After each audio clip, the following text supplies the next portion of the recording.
Welcome to episode 37 of Marketplace Masters, brought to you by Merchant Spring, the leading marketplace analytics platform for agencies and investors.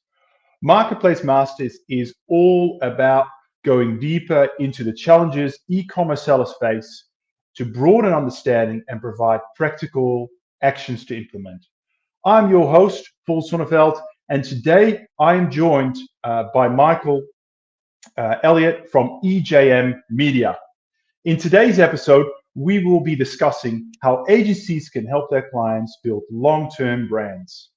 EJM Media is a full-service Amazon FBA agency.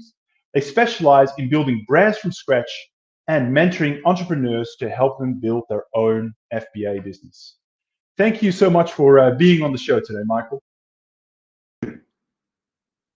So I just unmuted you there. Okay. So thank you for being on the show. Good to have you and be part of this live broadcast. Thank you for having me. So let's dive right into it. There's a lot of talk about building brands, and just because you've got a label, is it really a brand? There's a lot of debate out there. So let's start at the basics. To you, what does success look like in terms of building a brand? What is the end goal? What are the metrics that you look for?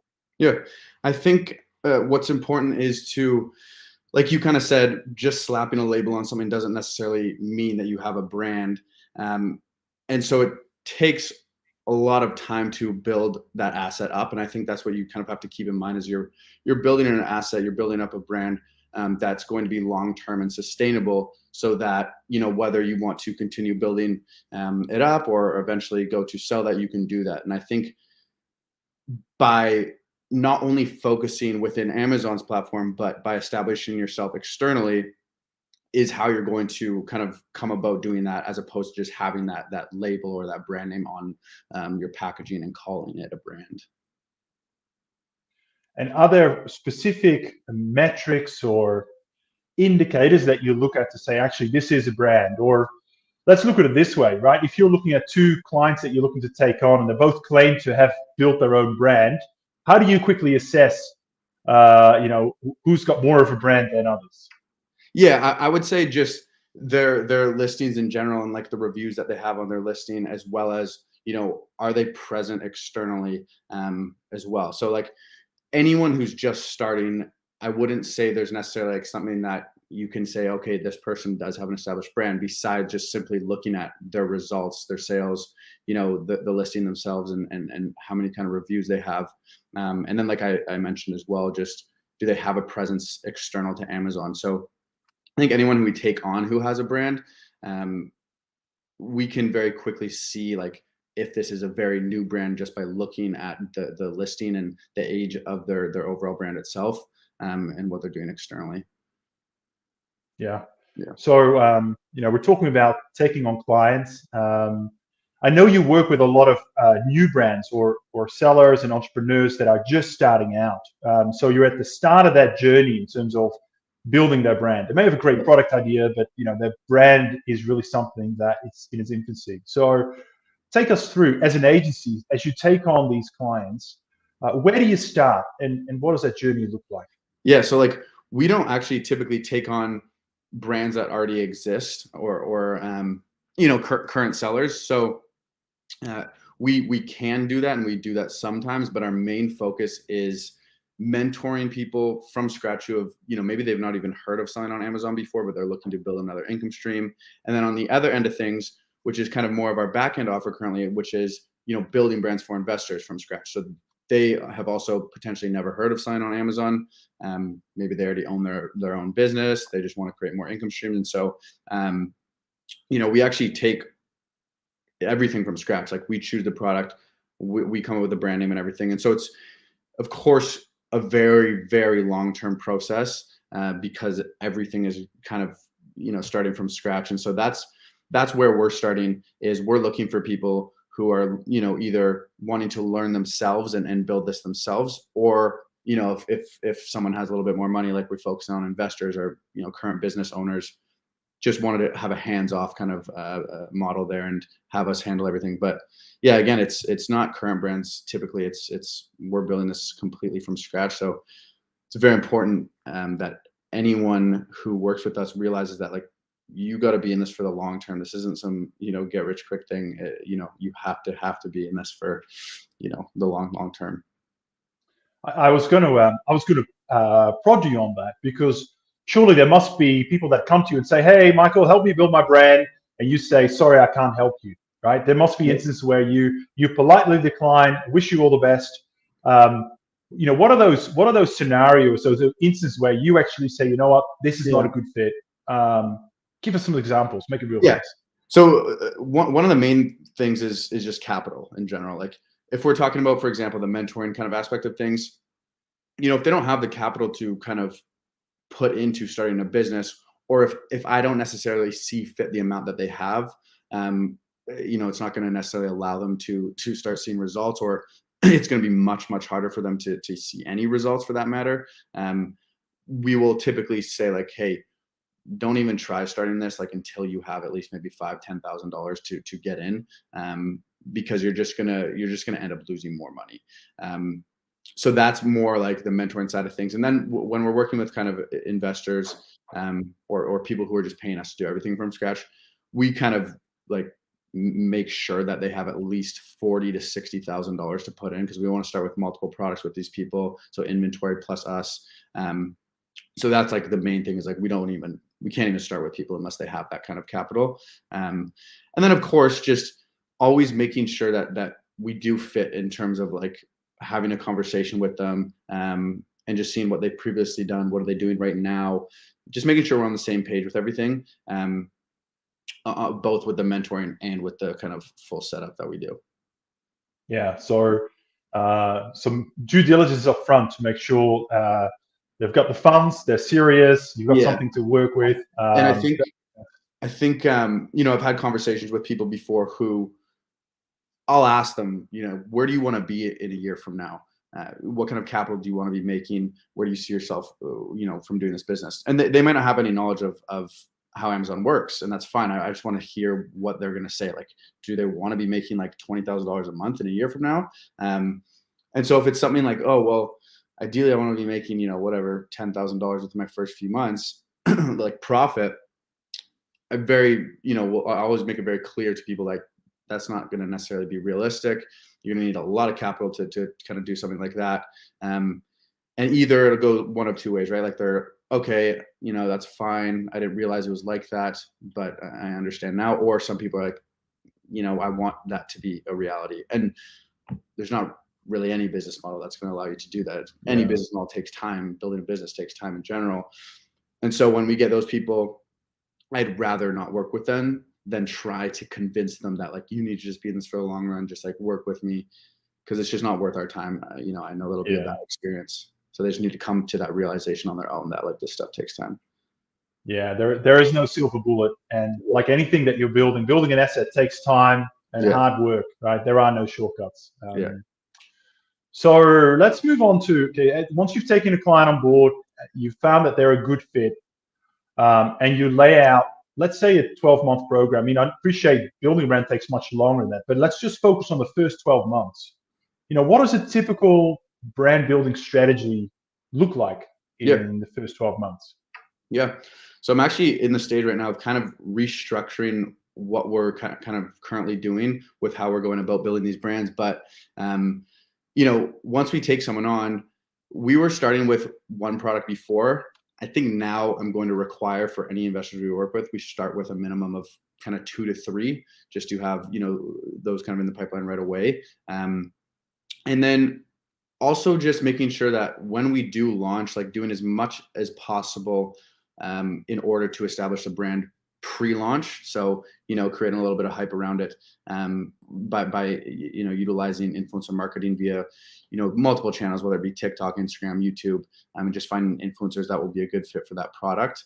And so when we go and launch the product, we could potentially have a bit of buzz around it already, which will help the launch, and in turn help the ranking and everything as we kind of make more sales initially.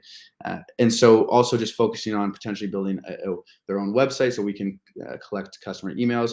And just by having, these kind of budgets that we're working with these people, it allows us to, utilize multiple kind of marketing channels, where not everyone can potentially do that if they don't have that kind of strong budget.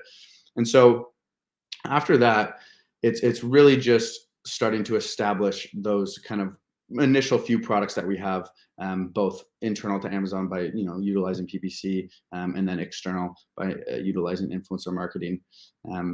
Yeah. Yeah.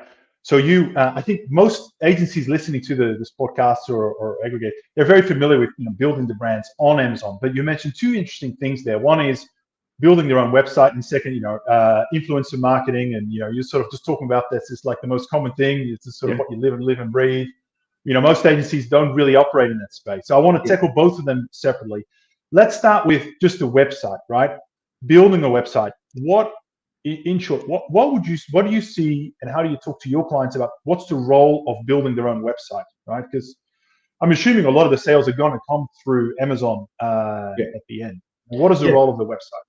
So the role of the website is to make sure you can have control over your customers, because as we know, Amazon is an extremely strict platform. And so, one of the main roles would be having, being able to collect emails through your website, by having a little pop-up when someone comes on there, and whether that be driven through influencer marketing or running Facebook, Google ads. That's something that's really important, I think, to have the asset of your customers' emails, so that you can promote your products, potentially offer more discounts for reviews, which is a little bit more risky. But by having the control over, those customers, you have that asset, which is extremely, extremely important. And I think, I talk about, and we focus building brands on Amazon, but that's not really it. Like, we're building a brand. We're leveraging Amazon as a platform because they have over 200 million users, and that's what we started with, and that's what we're experts at. But I wanted to bring on experts who, whether it be building a website or someone who's an expert on choosing, influencers for a product, so that we could have every area of building a brand in general kind of covered, because that's what we're doing. We're not just focusing on Amazon.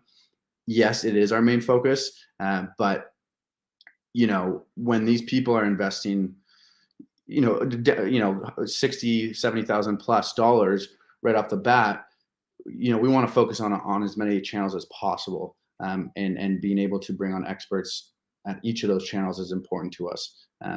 So that's the main thing I would say with the website, is just being established outside, and then having the asset of collecting emails, so that you can be in touch with your customers. Yeah.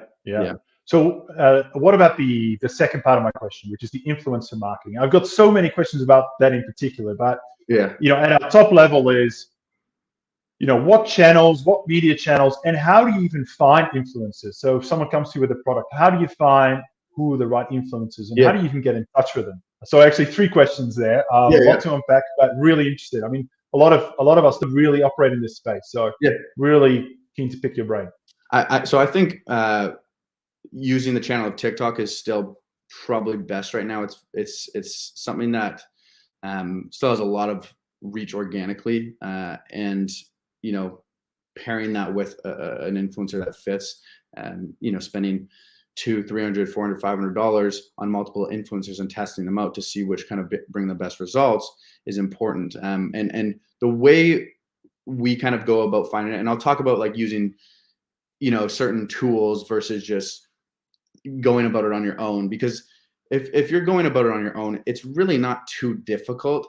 Like, as long as you see that, okay, I'm selling a kitchen product, let me find influencers on TikTok that are creating home videos and aesthetic videos about the products they have in their homes. And I would say, like, one of the easiest ways to do this is literally go on TikTok and search up hashtags of you could even do Amazon product finds. Like, there's a lot of accounts that literally just post about like cool products that are being sold on Amazon, or if it's like specific to your niche, just search up a hashtag that's related to your niche and go through like different users, see how many followers they have.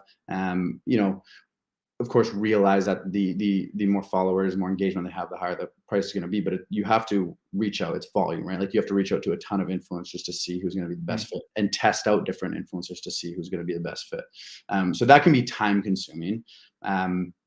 The way I would reach out is like, if they have their Instagram attached, you can potentially just go ahead and DM them on Instagram and ask, hey, we're looking, for someone to work with us long term and kind of help creating and promoting this product.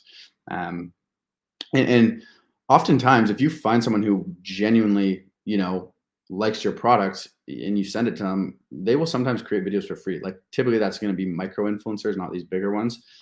But that's why TikTok is awesome, is because these micro influencers, yeah, maybe they don't have a ton of followers, but kind of the way the TikTok algorithm works is it pushes out videos to new people. So even if they're a small, influencer, the video that they create is being pushed out to a bunch of new followers. And so if they can create, a viral video, that can really, really be useful for your product. Now, if we go about it the other way, I was actually just looking at tools. Let me pull up my notes. It's called Rebaid. So REBAID.com. And this is something that allows you to connect your account, and you can basically choose and put into the software that, okay, my budget is $500. The channel I want to use is YouTube, or you could even do Amazon Live, right? Which is kind of like, QVC, but it's on Amazon. So you can choose your channel, choose your budget, and that automates the process, and it, finds kind of these influencers for you.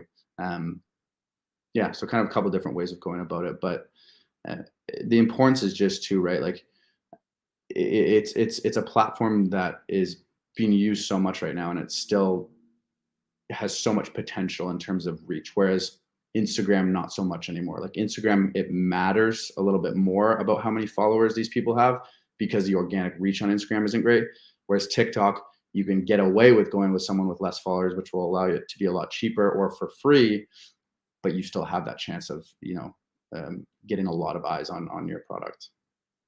Yeah, it's certainly, it feels like it's one of the most underutilized social media channels still out there, even though there's a lot of talk. I don't actually see a lot of people actually using it. So great to see you guys, knee deep into that platform. Are you thinking, is there another platform that's emerging that you're starting to think about? I mean, obviously you're at the sort of tip of the spear in terms of social media and influencer marketing here.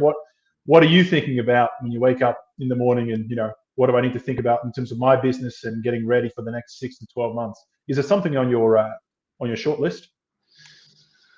In terms of other like platforms of using, I don't, there's not really any right now besides, TikTok is the main kind of one. I haven't, what we haven't done a lot is tested out Amazon Live. I'm going to start trying that out a little bit more, because, the main thing there is like the barrier to get your product is less. You have your product on TikTok, but then they have to go to the link or find your product and buy it on Amazon. Whereas with Amazon Live, you can find these influencers, but it's directly to your listing. So there's less of a barrier to get there. Although it's, it may seem like that's not a big deal.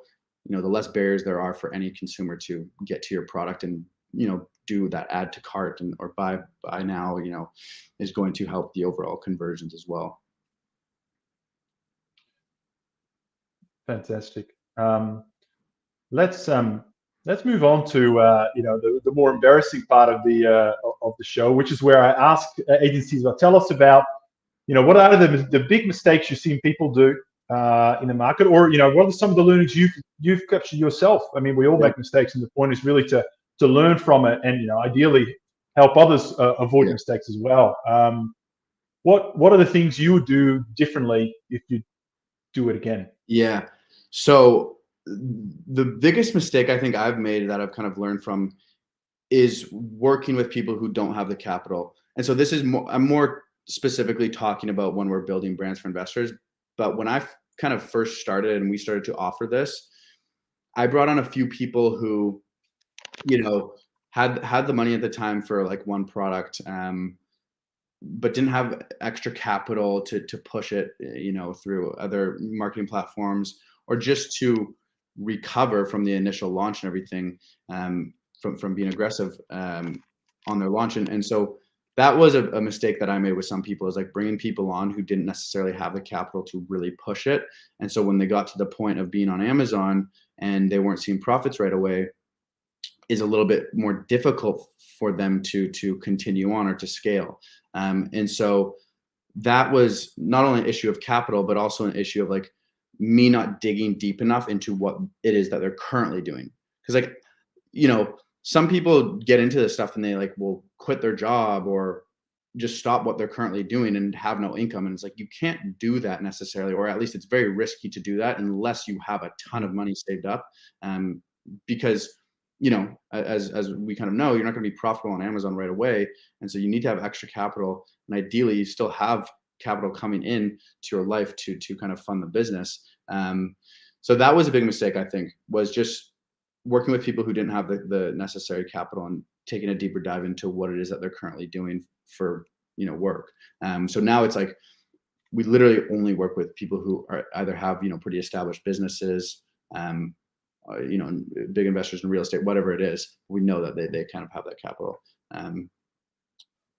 I would say that's the biggest mistake on kind of my end. Now, what I see with people who are going about it on their own, I still think even for them, kind of same mistake I made of taking people on who didn't have enough capital.